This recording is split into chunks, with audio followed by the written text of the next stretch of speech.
I'm Van Sebastian, here with my co-host S.A. Baz Collins for this week's Written on the Edge, Season 9, Episode 47 interview. We'll be talking to Gerard Cabrera and discussing his recent work, Homo Novus.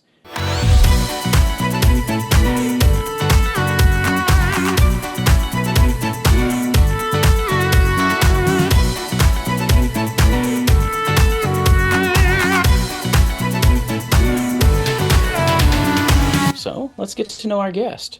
Gerard Cabrera earned his degree in English and American Literature at Brandeis University, his master's degree in public health from Hunter College, and his law degree from Northeastern University School of Law. He served on the board of Gay Community News, was a member of the theater troupe United Fruit Company, and competed in the 1994 Gay Games. Over the years, Gerard has worked in nonprofits, universities, and in government. Active in New York's queer communities, he has practiced public interest law his entire legal career. Gerard is a Massarican from Springfield, Massachusetts, the birthplace of Dr. Seuss, basketball, and the first American dictionary. He lives and works in New York City. Gerard, welcome to the show. Thank you for having me. It's great to be here. Our pleasure. So, with your life's work in law and activism and all things community, what made you decide to put pen to paper? Because writing is a long and lonely craft. I mean, that's a completely different thing to focus on. Yes, it sure is. Well, I wouldn't have done it without losing a job that actually gave me the time Oh no. to start thinking about it. It wasn't really a deliberate plan, but I found myself with a lot of time, and I decided to kind of turn to writing. I had dabbled, I guess you could say, in my 20s with some nonfiction kinds of more academic type, writing. Sure. Uh, but I'd never thought about creative writing really until then. All right. So let's Yeah. talk about your novel, Homo Novus. What was the inspiration? And it's a heavy subject. I mean, Yes, yes. Well, it's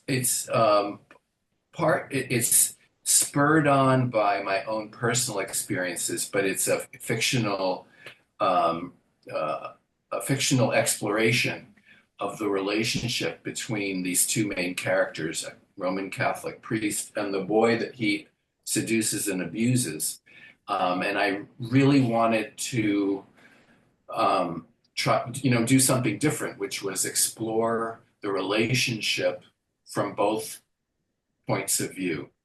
Um, because I found that the coverage that I was reading and in the news felt not it seemed to repeat a certain kind of narrative. And I thought there was more to be said about it. So that's sort of what I set as a task to sort of flesh out this sick romance. so diving into a lot of this, you also brought into it heritage. One of your characters is Latin heritage, right? Yes, yes. One of the character Orlando is Puerto Rican, and there's Spanish in the book as well, because I wanted to also explore the way the power dynamic worked between these two characters on different levels, not just the physical. One person is much bigger physically than the other, but also one character, Father Linus, the other main character, um, comes from the dominant culture, you could say, at least at the time. Mhm. Spanish right now is the second most spoken language in the United States. Um, in the time that the novel is set in the 1970s and 80s, it's not so much the case. And I thought that was something also interesting to see how that played out, Mhm. because Orlando wants to, in his own childish way, be an American success. And one of the ways to do that is to be like people who are modeling themselves as successful people. Now, whether they're really successful or if they're just, pretending to be, is a different story that also gets explored. Right. One more element I want to put out for listeners before we start tying all these knots. Father Linus is on a bed in a hospital, right? Yes, when when the novel opens, he's very sick in the hospital, and he's just about to get a diagnosis that's going to change everything for him and also for Orlando. And it's not a spoiler because it's on the blurb of the Yeah. of the book, but he discovers he's HIV positive at a time when there are no protease inhibitors yet, and the treatment options are very limited, and it's still pretty much considered a death sentence. Hmm. So the elements of religion, specifically Catholicism in this case, Latin heritage, AIDS, the time period this takes in. I'm assuming some level of masculine identity also. How did you weave these all into a love story? Dark love story, as you said, but a love story. Um, how did I weave them all? Yeah. I think that it just sort of developed by itself. I thought I had the settings because I knew, I mean, I'm not going to travel and discover a new place. I wanted to write about some things that I knew about, and place was one of them.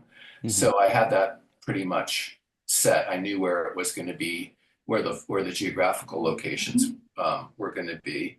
But I just thought that that was a time that I wanted to uh, make a picture of that would capture things like popular culture, like things that play on the radio and car models of cars Hmm. um, and locations and places people ate in at that time, and then kind of use that as the background for these two very different people who end up, I guess, um, at least I wondered at the end how much they were like each other, um, how much each one influenced the other by the end of the story. I think it's kind of hard to tell um, who is in charge anymore. Right. Yeah. Right. And takes I think place. that's true of a lot of relationships that shift over time. And I guess maybe part of the reason for writing it was to just see um, that something like these kinds of relationships have a certain, um, they go through phases or stages as well. Mhm. It sounds like you wrote it pretty organically. Was any of this plotted out in detail, or did you just start freeform writing? Um, well, the the finished product is very different from what I thought I was going to write. And the first version of it, which I workshopped at Breadloaf Writers Conference, was uh, it was a rescue story where the dying priest is rescued from a homophobic nursing home Oh, by a group of former students, some of whom were abused. And there were so many characters and so many subplots in the workshop. I was sort of said, like try and focus on, uh, you know, one relationship, and so that's sort of how it developed. But it didn't have a it did not I didn't plot it out. I didn't okay. plot it out. Does the theme of forgiveness come up at all? Oh, absolutely, absolutely. Um, it's a tough subject, right? Uh-huh. I'm not sure that everyone can do it. I'm not sure that it's No, but something that it's commendable that you did do it because I think in this era of trigger warnings and stuff, and I get why people don't want to read things that may have triggers for themselves and their own traumas in the past, and I totally understand that, and I am here for it. But I think it shouldn't preclude us from writing the tougher stories that still are a part of the tapestry of humanity. Without I'm glad from the way you're talking, it seems like you're not trying to sugarcoat Doesn't make anything other than that there's an evolving situation here. But what I'm curious about is, have you done any Thank you for saying that. yeah, oh yeah, is there have you been to any book fairs? And how, if so, how do you explain this book to people who walk up? Well, Well, it's a no, joyful romp. it's I'm glad you're bringing that up because I was worried about um, being accused of painting too favorable a picture of a predator, Right. and uh, I just think things are always more complicated than we want them to be, um, and I just hope that when someone reads it, they do read it to the end because I do think it does kind of all come together. It's not meant to be triggering per se. I mean, it's not meant to be controversial, but I do think that it's a reality, and the survivors, such as myself, have to live with the consequences and hopefully have to live their lives, and the offenders as well have to live their lives Mm. after they're discovered or not, depending. Um, uh, the reaction has been, wow, that was really heavy. Um, but there's always a follow-up to that. I'm so glad that you did this, because it's real life. Hmm. Yep. And, uh, Yep. and that's kind of that makes me very happy because that was really my goal, not to make one a horned monster and the other one perfectly innocent otherwise. I mean, that's not how that's not how human relationships work. So thank you for bringing that up. Yeah. Yeah. Sure. Is there anything else about the story you want to mention before we move on to other topics? Um, I guess I do want to say that one of the things that I really enjoyed that my publisher was really good about was incorporating Spanish and even more Spanglish, Mm. because it's not 100% commonplace. And but on the other hand, the example that I use a lot as a counterexample is, when I was in college and we had to read the big novels. If someone was speaking French, that was italicized, and you had to go figure out what it meant. If you Hmm. didn't know already, and that sort of elevated the text into something more literary. Whereas with Spanish, it was usually, that's not how American readers would look at it. It's slang, or it's not elevated, or the people who are speaking it are not um, uh, they're not great protagonists. Um, so I was able to throw in Spanish and English and Spanglish, and there's even a section where the whole scene is basically in Spanish. It's a short scene, but it's an important. I mean, it makes sense in the book because it's one of the people doesn't speak English, so it made sense for that thing to occur in Spanish. The other thing that I liked that I wanted to just mention is when Father Linus is thinking back to his own experiences in the past, it switches into a format on the page that's like a screenplay, um, because it's a way to sort of show his distancing from his own experience, and also it kind of elevates the drama a little bit to break it out that way. And I Hmm. thought that was kind of cool. I kind of enjoyed writing that. So I think that also makes you want to turn the page, like it keeps you going. It gives you something a little bit different to read, and I enjoy doing that too. Yeah, I mean, when those layout and style design concepts are well implemented, they only enhance the story. Thank you. Now So what you one of need the to topic, do, what you need to do is go find a great composer and turn it into an opera and make some real dough on it. Because, operas are never happy. So you've got prime material here. Good idea. so one of the topics you came to us with was about older writers writing and finding new audiences.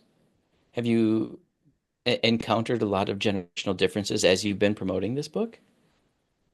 Um, I think there are a lot of older writers who are just getting started as Mm, like a new career or something, and I've found a community among them, which is Nice. really cool.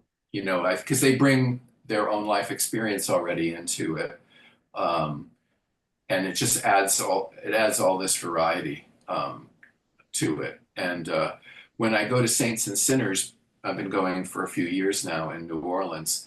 There, a lot of the writers are older, um, and I've gotten a lot out of meeting them and listening to their work and listening to how they write. Yeah, we've had several authors, especially the last 2 years or so, who've retired and decided to write in their retirement. right. And Oh, it's I would been a love. wonderful thing talking to them because you're right. They bring so much experience and knowledge of not only the world, but history, where we've been as a rainbow culture. I mean, all of it. Yes. I also think older writers tend to be more fearless about writing their youth. Hmm. They don't tend to put rose-colored glasses on it because distance has given them a perspective on why we make some of the bad choices we made as younger people who thought we were so right when we made those choices. But you find with that distance in years, you can write really well-crafted characters. And I think as older people, we tend to adhere to the flaws a bit more because it's what we see as fully realizing who these people are. Right. Hmm. So, uh, the other thing that interested me because I only just learned about it was the publishing triangle. Yes. If I had known about that 10 years ago, we would have been like in it. Well, it's not too late. I submitted us as a podcast for the resource page. Oh, great. But Great. I'm really happy about that. Good. for listeners, let's tell them what an amazing resource this is. Well, the Publishing Triangle is an LGBTQ plus publishing group that was founded quite a while ago, and it was meant to be a place for LGBTQ writers to meet each other and network, and also for publishing professionals themselves who were at the time, trying to meet each other in the industry to get together. And it's a wonderful resource. We've got a small board of directors, all volunteer, and we meet every month and we do one awards a year. This year it's on April 17th. I mean, this Coming year, 2025. yeah. Right. Our awards will be held here in New York City, and we have 11 of them, including a new one, um, the Amber Hollybow Award for Social Justice Writing, uh, Nice. as well as the other awards. And the deadline for submissions is actually this Friday. So um, if you know anyone, let them know Let them know. Let them to know quickly submit. because this episode drops Friday morning. Yes, yeah. This will be I'll a make sure I great. put a link out here for people to go Oh, do that. good, good, good. Yeah, so we do readings. We actually have one tomorrow um, that I'm going to be hosting. That's a sort of a celebration of Gary Indiana's work, who died recently. And then in mid-December, we're going to have another sort of showcase reading, sort of open mic-ish. People. Well, you sign up ahead of time, but it's sort of a way to just have people come together and share, and they're very well attended, and I think people really enjoy them. Um, and I enjoy them too. I like to go to them a lot. Yep. And it looks like they're all archived off the website, publishingtriangle.org. Yes. Yep. Yep. Perfect. Yep. Yep. All right. Is there anything We didn't discuss today that you did want the world to know whether about your various writings, about where you're going with your future writings, or activism. Well, I'm working on a collection of short stories right now. Nice. And we talked about uh, being an older writer. It's also, when you have a full-time job, finding time to write is another whole challenge. Yep. So that's an ongoing project, this short story collection. I could put that, I could say that with confidence. Nice. Um, so I'm looking forward to putting that together, maybe in 2025. And Nice. that's the next project that I'm working on. And the stories that I like to write um, are they deal, I think, mainly with a gay point of view, a gay male point of view in ordinary situations like workplace and family. Uh, and I'm very interested in putting people in problem situations and seeing how they resolve it. So, I have the perfect title for you. Move. I'm gay. That means yeah. Yeah, so that's what I've been working on. Nice. All right. Are you ready for our get to know you questions? Sure. Take it away, all boss. right. So, in this year of diving deeper, what's your favorite writing snack or drink? Coffee. Coffee. Sure. What books did you read growing up? I loved Nancy Drew.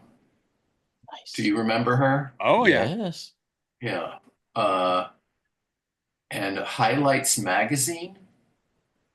Mm-hmm. Hmm. Um, and the house we moved into had already a dictionary and an encyclopedia. They didn't move. So I remember going through the encyclopedia and the dictionary a lot.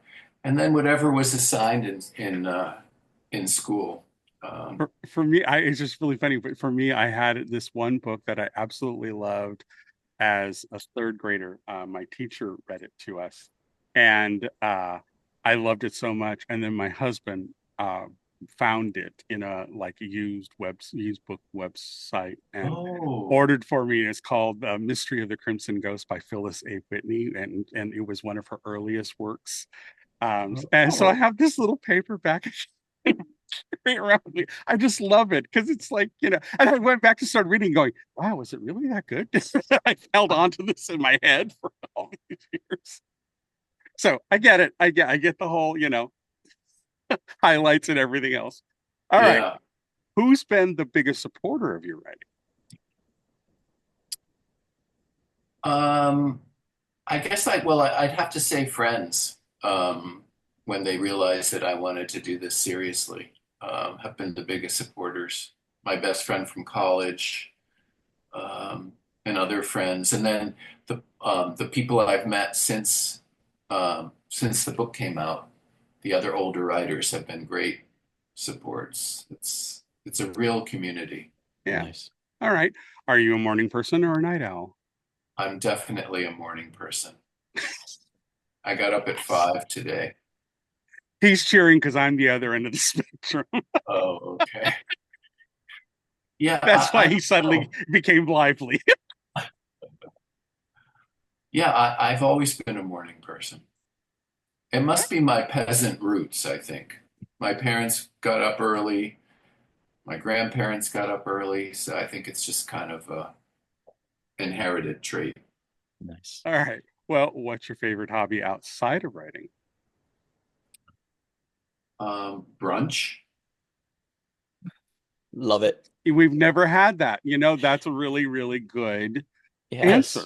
Yes. All right. So, has writing and publishing a book changed the way you see yourself? Oh, yes, yes, absolutely. Um, it's not exaggerating to say my life changed. Um, not Well, in especially not because you said it's a fictionalized version of something that you've dealt with. So I think it's really interesting to have some distance, but know the meat of it rather well. You know what I mean? Right, right. Yeah, thank you. Yeah. I didn't want to write a memoir or an autobiographical thing. Um, I think that, in my day job is a law job, and so facts are how you prove a case, right? Hmm. And yet facts don't always tell you what the feelings are. As we well know in politics. Yeah. Hmm. Hmm. So I wanted to get at something what I thought was a different kind of truth, not a factual truth, but Right. an emotional truth. And I think that was good for me, but I think Hmm. it also made it into a better story. Yeah, that's why I write about perceptions, because it's the one thing that governs everything we do, but we give it very little due. And I think that that's something that, especially with the work you've done, that's really kind of that whole thing. It's all about how you perceive what's going on and who's doing the perceiving. Yes, absolutely. All And right. I've met wonderful people too, since the book has come out. I made a lot of friends. It's Yeah. and good, like good friends, like not just acquaintances. So I it's been also think it's it's funny been too, a because you boom. can have two characters have the same scenario, and people always try to think you're supposed to match it up so that it's the same way, but yet your characters don't see it the same way. They have their own priorities in life and their own life experiences that filter everything coming at them. So you can have a situation and have no two people agree on the sequence of events or what happened or what went down. So I Right. always find that really fascinating. Yeah. Yeah. All right, well, if you were to write a spin-off about a side character in the book, which one would you pick? Um, I think I might, well, I think I might pick the friend who gives Orlando a ride in her police car. The police officer. I thought she was kind of interesting. I kind of wanted to know more about her. Neat. She seemed to have a very strong personality, and they seemed to kind of get along. Um, I think that would be one of them, and also I think the third wheel, if you will, of the love relationship is or Eric, a character named Eric, and I think that he would be a kind of an interesting person to explore because he sort of figures out a middle path between Orlando and Linus, and also encounters his own challenges. Um, but he seems to understand the situation better than either of them. Hmm. Neat. All right, Yeah. well, have you ever traveled as research for a book? No, no, I don't really like to travel. I know that sounds weird, but Well, no, I mean, in this day and age, traveling is not appealing to me. There's too many wackos on planes doing shit. So I feel you. All right, and I suppose I finally, would, but I well, would if, I, it's I interesting. guess, A lot of our authors say that they like trains. We've heard oh, trains I'm on the way train all more the about time. traveling. Yeah, Yeah, I'm Huh. on the train all the time. Yeah, yeah. yeah. Well, there you go. All right. And finally, how do you celebrate when you finish your book? I would say brunch. See, Awesome. hobby. Um, yeah, well, it was hard to tell when I was done.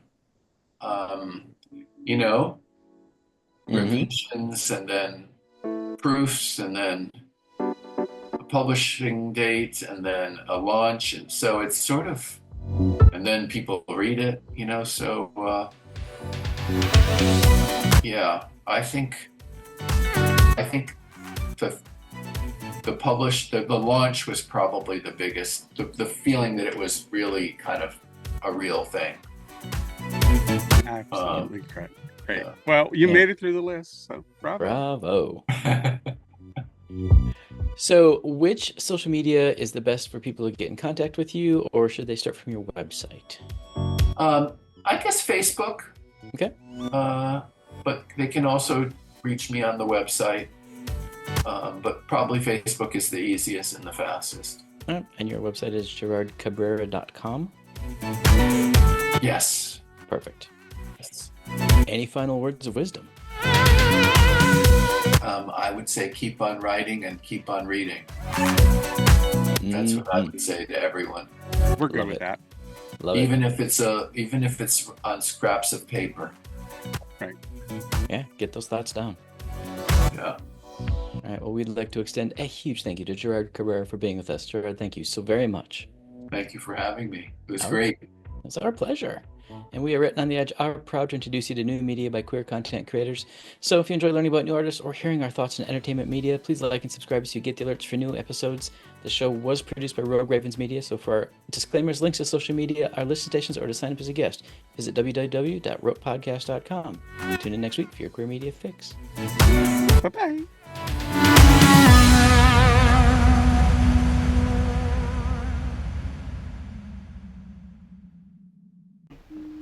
Oh, what's that? Closing time. The bums rush in melody, dear.